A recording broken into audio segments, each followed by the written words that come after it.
رب العالمین والصلاة والسلام علی اشرف الانبیاء والمرسلین وآل بیتہ الطیبین الطاہرین المعصومین بلند نعرہ صلوات اللہم صلی علی محمد وآل محمد۔ سامعین محترم، چونکہ بہت سی تقریبات ہیں اور مجالس کا سلسلہ ہے اور یہ بھی حلقات کا سلسلہ، اگر آپ بھی تھکے ہوئے مجبوری تھکن کا اثر ہے تو دستور یہ ہوتا ہے، ہمارے بزرگوں کا شیوا یہ ہے کہ جب تھکن محسوس ہو اس کا ذکر کرو جس سے تھکن دور ہو جائے۔ اور ہمارے یہاں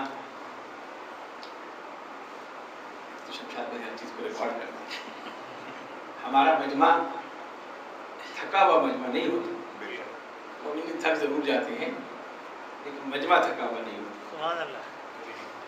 اس لیے کہ جہاں زندوں کا تذکرہ ہو وہاں نہ ذہن پہ فردگی چاہتی ہے۔ چلیے آج ایک بڑا راز تنویر بھائی، کل بہت سے گھروں میں دسترخوان امام حسن ہے، بہت سے اعتراضات ہیں اور بہت سی باتیں ہیں، چونکہ دھیمے لہجے میں بات کرنا ہے تو آج اسی کو موضوع بناتے ہیں۔ یہ امام حسن علیہ السلام کا دسترخوان کیوں، مولا علی کا دسترخوان کیوں نہیں، مولا حسین کے دسترخوان کیوں نہیں، یہ امام حسن علیہ السلام کی ذات سے وابستہ دسترخوان تھا۔ دیکھیے، ہر امام کو اپنے دور میں جن صورتحال کا سامنا تھا وہی ہتھیار استعمال کیے گئے۔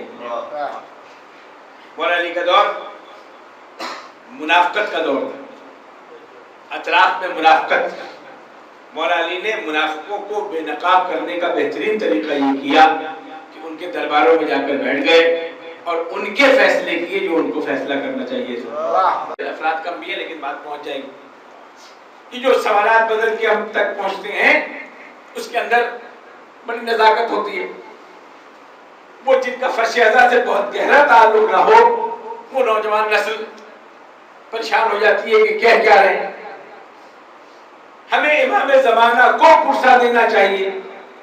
امام حسین کی جو فرش ازا کا پرسہ ہے ہمیں امام زمانہ کو دینا چاہیے۔ اچھا، کون ایسا شیعہ ہے، کون ایسا مومن ہے جو یہ اس بات پر نہ کہے گا کہ امام زمانہ کو اس لیے کہ وہ حاضر ہیں ہمیں چاہیے کہ ان کو پرسہ دینا چاہیے۔ تو دیکھیے اس کے اندر یہ اگر فرش ازانہ محشر نبی کا ایک شعر ہے کہ کچھ دیر فرض کیجئے فرش ازانہ سارا جہاں حسین کا قاتل دکھائی دے۔ اس فرش ازانہ کا کمال ہے کہ ہمیں امام زمانہ کو پرسہ دینا چاہیے اس لیے کہ وہ حاضر ہے، لیکن یہ کہتے ہوئے بھول جاتے ہیں کون شیعہ ہے جو اس پر نہ کرے گا۔ لیکن اس کے اندر چھپی ہوئی سازش سمجھ لیجیے۔ ایک تو مقصد یہ ہے کہ چونکہ امام زمانہ زندہ ہے اس لیے ہمیں پرسہ دینا چاہیے، اس کے اندر چھپی ہوئی یہ بات ہے کہ جو باقی جنہیں ہم پرسہ دیتے ہیں نعوذ باللہ وہ زندہ نہیں ہے۔ اس کے اندر دوسری بات، امام زمانہ جنہیں ہم پرسہ دینا چاہتے ہیں وہ اگر زائرت ناہیہ میں اسے پرسہ دے جسے فاطمہ زہرا کہتے ہیں، نوحہ سے زائرت ناہیہ نکلی ہوئی۔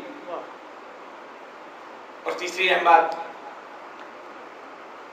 روایت ہے ہر طبقے کا اصول ہے کہ اگر گھر میں ماں زندہ ہو اور کتنے ہی بیٹے کیوں نہ ہو، کتنے ہی بڑے منصب پہ کیوں نہ فائز ہو، تعزیت ہمیشہ ماں سے کی جاتی ہے، بیٹے سے نہیں کی جا سکتی۔ دیکھیے پوری ہماری تہذیب آپ بھی تھک گئے ہیں، اس سے زیادہ تھکے ہوئے بزرگان محترم، اس لیے کہ آپ سن کے تھک جاتے ہیں۔ اب یہ ہماری تہذیب، دسترخوان امام حسن کا مقصد کیا ہے؟ یہ ہمارے بزرگوں نے بغیر سوچے سمجھے یہ حوالے نہیں کرتے کہ امام حسن کا دسترخوان بچھاؤ، اس لیے کہ مقابلہ ملوکیت سے، ملوکیت کے دولت سے، مسلمانوں کی دولت سمیٹنے کے باوجود بھی اس کا دسترخوان نہیں مشہور ہے، اس کا مشہور ہے جسے امام حسن کہتے ہیں۔ کیا ہے اور اس پر سوالات بھی اٹھتے ہیں ذہن میں. دیکھیے ممبر پہ بیٹھ گیا ہوں, ممبر کا فیض ہے, بے ساختہ ہی ساری گفتگو آپ کی خدمت میں پیش کروں. ایک شخص مولا علی کی بز میں آیا, جو کی سوکھی روٹی کو گھٹنوں سے توڑ کر کھا رہے تھے والے پہلے. وہ جو آیا ساحل, وہ عام ساحل تھا, اسے کیا پتا کہ علی کون ہے بزرگان محترم. یہ تو ان ساحلوں کو پتا ہے نا جو کبھی اسیر کا روپ دھار کر, کبھی یتیم کا روپ دھار کر, کبھی مسکین کا روپ دھار کر اس در سے روٹیاں لے کر جاتے ہیں. تو یہ ایک الگ موضوع ہے. اب جو وہ روٹی توڑ کے کھاتے ہوئے دیکھا تو اس نے سوال پوچھا, واقعہ ہے. امام نے پتہ بتا دیا کہ فلاں جگہ دسترخوان ہے, وہاں چلا جا. امام حسن علیہ السلام کو بتا دیا. وہاں گئے تو وہاں احسان کے کھانے لگے. یہ کھاتا بھی جاتا تھا اور تھوڑے سے کچھ جو کام ہے وہ بچا رہا. تو امام حسن علیہ السلام نے پوچھا کہ تمہیں جتنا کھانا ہے کھا لو اور ساتھ لے جانا, لیکن بچا کس کے لیے؟ تو کہا میں اپنے لیے نہیں, میں ایک فرد کو دیکھ, ایک شخص کو دیکھ کے آیا ہوں جو کی روٹی گھٹنوں سے توڑ کے کھا رہا. حفیظ ہوشیارپوری کا ایک شعر سن لیجیے. دل قوی ہے تو ہر ایک چیز مقوی ہے حفیظ, جو میں کیا خیبر ہوا شکنی ہوتی ہے. توڑ کے جو کھا رہے ہیں تو کہا میں ان کے لیے لے کے, تو مولا کی آنکھوں میں آنسو آ گئے کہ تو جس کے لیے لے کے جا رہا ہے وہ میرا باپ اسی کا دسترخوان ہے جو یہاں امام حسن علیہ السلام. بس اب یہ دسترخوان یہ نہ سمجھیے گا, لیکن بڑی غلط فہمی کہ مولا غریب تھے, 100 باغات تھے مولا. مولا نے سب سے بڑا جرم غربت کو قرار دیا کہ جرم ہے غربت. دیکھنے والی نگاہ جانتی ہے نا, یہ جو اشرفیوں کی تھیلی, اب بات پھیل جائے گی بزرگان محترم, فلاں امام نے اشرفیوں کی تھیلی دے دی, امام رضا علیہ السلام نے اشرفیوں کی تھیلی دے دی, امام جعفر صادق علیہ السلام نے اشرفیوں کی تھیلی دے دی, امام حسین نے 60,000 درہم سے کربلا کی زمین خریدی. تو سوال کرتے ہیں کہ جب اتنی دولت تھی تو پھر غریب کس چیز کے تھے بزرگان محترم؟ یہ سوال کوئی فضا سے کرے تو فضا جواب دینا کہ غربت کہتے ہیں کس کو. اس میں ایک الگ موضوع ہے, انشاءاللہ پھر کبھی ایسا. دیکھیے میں ایک اپنے عقیدے کی بات کر رہا ہوں, ممکن ہے آپ اختلاف کریں. ہم جو مسلک امامیہ سے تعلق ہے, جسے شیعہ کہتے ہیں, تشیع کہتے ہیں, شیعہ کہتے ہیں, اثنا عشری کہتے ہیں, ان کا تعلق مسلک امامیہ سے. اور امامت کا بنیادی تصور یہ ہے کہ جو امام دے اسے لے لو, جس سے منع کرے رک جائے. امام نے کیا کیا یہ آپ کو اختیار نہیں کہ آپ یہ پوچھیں, اس لیے کہ وہ امام کی حکمت ہے. امام بہتر سمجھتے ہیں کہ کیا کرنا ہے اور کیا نہیں کرنا. فضا نے پوچھا تھا, اسے سونا بنانے کی ترکیب کا واقعہ آپ نے سنا, اب انشاءاللہ پھر کبھی یہ باتیں ہوں گی. مجھے اپنے موضوع میں یہ دسترخوان امام حسن ہے, یہ اس لیے مشہور ہوا کہ یہ دسترخوان کس کا ہے؟ یہ امام حسن کا ہے. اس کے مقابلے میں کون شخصیت تھی؟ وہ جو امیر شام ہے, جو اپنے آپ کو اللہ کا خلیفہ کہتا تھا. تو اب دیکھیں طرز عمل سن لیجئے, اور یہی ہمارا کلچر, یہی ہماری ثقافت ہے, اور یہی اس فرش ادا کا مقصد ہے. جو بھی آئے گا دسترخوان پر وہ اپنے پیٹ کی آگ بجھائے گا. خدا کی قسم یہ دسترخوان چاہے امام حسن کا ہو یا امام حسین, انسانیت کا مزاج بدل کے رکھ دیا ان نظر و نیازوں. کسی دروازے پر پھوک کے عالم میں دستک دینا غیرت کا امتحان ہوتا ہے. پھوک سے مر جائے گا لیکن کسی کے سامنے دست سوال دراز نہیں کرے گا. یہی اشیاء جو امام حسن کے نام پر, امام حسین کے نام پر, اہل بیت کے نام پہ نیاز بنتی ہے, اسے ویسے ہی بنا کر کسی بھوکے سے کہو آؤ کھا لو, وہ مر جائے گا لیکن آپ سے مانگے گا نہیں. لیکن بس ذرا سا تبدیل کر دیجئے کہ یہ حسین کی نیاز ہے تو کھانے والے کا اعزاز نہیں, کھلانے والا فخر محسوس کرے گا. یہ دسترخوان امام حسن کی ثقافت ہے ہمارے بر صغیر میں. ایران میں بھی ہے, اس کا ایک الگ انداز, لیکن بر صغیر میں اس کا بنیادی مقصد کیا ہے کھول دیا، دسترخوان بچھا دیا، گزرنے والے سے کہا کہ آؤ یہاں طعام کا انتظام ہے، یہ نذر ہے امام حسن علیہ السلام، یہ نذر ہے امام حسین علیہ السلام کی، یہ نیاز ہے امام حسین علیہ السلام۔ ایک تو اس کے جو ضرورت ہے بھوک بھی مٹ رہی ہے، دوسرے جب وہ کھا کے پوچھے گا کہ یہ کون امام حسن، نیاز کا بنیادی مقصد ہے کہ یہ جو آپ نے دسترخوان بچھایا ہے یہ امام حسن کون ہے؟ آپ کہیں گے رسول کے نواسے ہیں، علی کے بیٹے ہیں۔ کس علی کے بیٹے؟ بس اتنا پوچھنا ہے، نیاز کا مقصد بھی حل ہوتا جا رہا ہے، عقیدے کا مسئلہ بھی حل ہوتا چلا جا رہا ہے۔ بس ہماری تاریخ ہے، اپنے عقیدے کی بات کر رہا ہوں، بتا سکوں گے یہ نیاز شروع کہاں سے ہوا؟ ہمارے بہت سے مومنین ایسے ہیں کہ اگر انہیں دیکھا جائے تو شاید وہ 2 وقت کی روٹی مکمل نہ کر سکے، لیکن جب حسین کا دسترخوان بچھاتے ہیں تو ہزاروں افراد نیاز کھا کے چلے جاتے ہیں، نہ چہرے پہ بل پڑتا ہے نہ نیاز پہ کمی آتی ہے۔ آج یہیں تک گفتگو ختم۔ وہ جو کہا تھا ابو طالب سے کہ چچا مجھے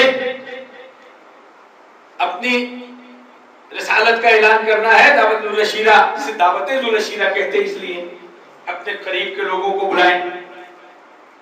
تاریخ نے ابو طالب کا جو حال لکھا، جناب ہاشم، باتیں مکمل نہیں ہوگی جب تک، جناب ہاشم لقب ہے، نام نہیں ہے۔ ہاشم کہتے ہیں حشم کرنے والے کو، چورا بنانے والے کو۔ جب مکے میں قحط پڑتا تھا تو سوکھی روٹی کا چورا بنا کر لوگوں کو کھلاتے تھے، اس لیے ہاشم کہلاتے تھے۔ جو حالات تھے، ابو طالب کے پاس جو سامان تھا وہ بھی تاریخ میں لکھا ہوا ہے۔ ان سے کہا گیا کہ گھر والوں کے کھانے کا انتظام کریں، تو ابو طالب نے جو انتظام کیا وہ 1 دن کے انتظام کا تھا۔ کھانا تیار کیا، جو گوشت وغیرہ موجود تھے، اونٹ وغیرہ انہیں ذبح کیا، لوگ کھانا کھا کر چلے گئے۔ سارے قریبیوں نے کھانا کھایا لیکن کھانا بچا ہوا تھا، دوسرے دن پر ملتوی ہوا۔ 3 دن یہ اہتمام کیا، لیکن بتائیے کبھی کھانا کم ہوا ہے؟ اسے کہتے ہیں نذر اور نیاز امام، کہ وہ ابو طالب جس نے آغاز کیا تھوڑے سے سامان سے، سارا قریش پیٹ بھر کے چلا گیا، نیاز ختم نہیں ہوئی۔ بزرگان محترم، یہ کوئی تہذیب ہے ہماری؟ کبھی آپ نے سنا ہے کہ حسین کا لنگر ختم ہو گیا؟ کربلا کے دار بیٹھے ہوئے، جس سال میں گیا تھا 1 کروڑ افراد حرم امام حسین حرمین کے درمیان، جناب غازی عباس کے روضے کے سامنے ایک آٹومیٹک تندور ہے۔ شام کے وقت جب سارے علاقہ خالی ہو گیا تو میں وہاں دیکھ رہا تھا کہ وہاں مسلسل وہاں سے روٹیاں نکل رہی تھی اور لوگ روٹیاں کھا رہے تھے۔ تب مجھے سمجھ آئی کہ جناب سیدہ چکیاں کیوں بیچتی تھی۔ آپ کو سلامت رکھے، وہ جسے 3 دن کا بھوکا پیاسا حسین کہتے تھے، اس کے روزے سے کبھی کوئی خالی ہاتھ نہیں گیا، جس پر پانی بند کر دیا گیا تھا۔ تاریخ کا ایک واقعہ میری تہذیب اجازت نہیں دیتی، لیکن بزرگان محترم اس ماں کا وعدہ ہے۔ علامہ دربندی کی کتاب ہے ذکر شہادت۔ مدینے میں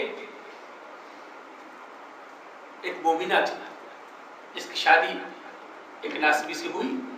وہ ظلم کیا کرتا تھا، جب مولا کا نام لیتا تھا حسین کا نام آتا ہے اس کی آنکھوں میں آنسو آ جاتے، وہ اس پہ تشدد کرتا تھا کہ حسین کا نام نہ لیا کرو۔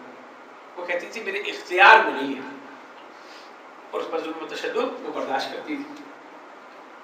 ایک دن وہ کہہ کے گیا، دیکھی شخصیت ہے علامہ دربندی، دیکھ لیجئے گا کتاب میں، کہا کہ میرے کچھ دوست آئیں گے، 10-12 افراد آئیں گے اور ان کا کھانا تیار کر دیں گے۔ زوجہ ہے باورچی خانے میں کھڑی ہوئی تھی کھانا تیار کرنے کی، کہیں سے یا حسین کی صدا آئی۔ بس یا حسین کی صدا آئی، دروازے سے باہر نکلی، اس آواز کے سہارے پہنچی تو وہاں حسین کی مجلس ہو رہی۔ مجلس سے بیٹھی، علی اکبر کا کرسا دیا، قاسم کا کرسا دیا، مادر حسین کا کرسا دیا۔ بزرگان گرامی، علامہ دربندی لکھتے جب بہت دیر ہو گئی تو اسے خیال آیا کہ میرا شوہر مجھ پر آ کر ظلم کرے گا. تیزی سے آئی تو گھر کا دروازہ بند کر کے گئی تھی. جب آئی تو دیکھا کہ دروازے کا پٹ کھلا ہوا. گھر میں بھی داخل نہیں ہوئی تھی. اسے ایسی خوشبو محسوس ہوئی جو پہلے کبھی تھی نہیں. اللہ بندی لکھتے ہیں گھر میں داخل ہوئی, کیا دیکھا کہ باورچی خانے میں ایک بیوی بیٹھی ہوئی اور ایک بیوی صحن میں جارو کشی کر رہی ہے. میری تہذیب اجازت نہیں دی کہ علامہ دیوبندی نے لکھا بزرگان محترم اسی طرح بیان کرو اور التماس دعا. لرز گئی. عقیدے کی عورت تھی, سمجھتی تھی. دبے قدموں باورچی خانے میں پہنچی اور کہا بی بی آپ کون ہیں؟ کہا میں وہی ہوں جس کو تو رونے گئی تھی, میں اس کی ماں ہوں. تو میرے حسین کو رونے گئی تھی, میں حسین کی ماں ہوگی. جملہ سنا ایک لمحے کو تصور کیجئے کہ جب یہ آواز کانوں میں آئی کہ قلبوں میں گر گئی, رونا شروع کر دی. کہا بی بی آپ اور ہمارے گھر, کہا تو میرے حسین کو رونے گئی تھی نا, میں تیرے اس باورچی خانے میں. علامہ دیوبندی لکھتے ہیں اس کے بعد جو جملہ ہے روک کے کھڑے ہو جاتے بزرگان قدموں میں گر گئی. بی بی آپ کا شکریہ. پھر اشارہ کر کے پوچھا, زبان سے پوچھنے کا, بی بی وہ جو صحن میں جا رہا ہو کشی کر رہی وہ کون ہے؟ ایک آواز آئی, گھبراؤ نہیں میری بیٹی زینب ہے جو شام سے میرے ساتھ رہا.